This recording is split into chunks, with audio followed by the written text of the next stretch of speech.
દીવના વણાકબારામાં જેટી પર ચડાવાયેલી બોટમાં અચાનક આગ ફાટી નીકળી માછીમારોએ પાણીનો મારો ચલાવી આગ પર કાબુ મેળવ્યો।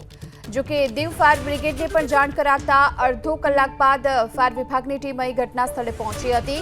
પિયુષ કોટિયા નામના વ્યક્તિની બોટ સમારકામ માટે જેટી પર ચડાવાઈ હતી અને એ દરમિયાન બોટમાં આગ લાગી છે, જેના કારણે આગ લાગતા લાખો રૂપિયાનું નુકસાન થયું છે।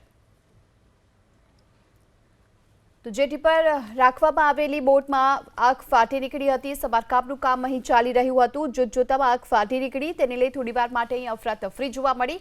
માછીમારોએ જો કે આગ પર કાબુ મેળવવા માટેના પ્રયાસો કર્યા હતા। ત્યારબાદ ફાયર વિભાગની ટીમને પણ બોલાવવામાં આવી અને આગ પર કાબુ મેળવવામાં આવ્યો।